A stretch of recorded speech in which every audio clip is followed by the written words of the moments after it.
2018 সালে নিবন্ধন বাতিল হয়েছিল বাংলাদেশ জামায়াতে ইসলামের। হারিয়েছিল দাড়িপাল্লা প্রতীক। ছাত্র জনতার গণ অভ্যুত্থানে শেখ হাসিনা পালানোর পর সম্প্রতি আলোচনায় আসে দলটির নিবন্ধন ইস্যু।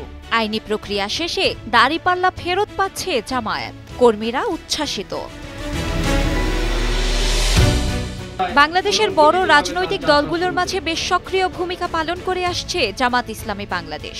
দেশের পরিবর্তিত পরিস্থিতিতে দলটিকে নিয়ে নানা সময়ে আলোচনা সমালোচনা শোনা যায়। বুধবার নির্বাচন ভবনে কমিশনের বৈঠক শেষে জামায়াতে ইসলামীকে দাড়িপাল্লা প্রতীকসহ নিবন্ধন ফিরিয়ে দেওয়ার বিষয়ে সম্মতি দিয়েছে ইসি।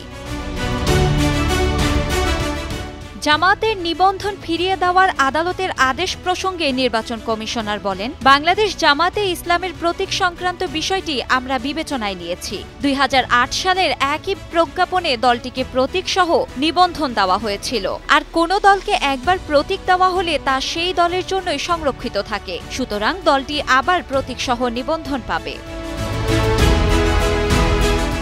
2013 সালে হাইকোর্টের রায়ে জামায়াতে ইসলামের নিবন্ধন অবৈধ ঘোষণা করা হয়। পরবর্তীতে সুপ্রিম কোর্টের আপিল বিভাগ সেই রায় বাতিল করে নিবন্ধন সহ অন্যান্য আবেদন নিষ্পত্তির জন্য নির্বাচন কমিশনকে নির্দেশ দেন।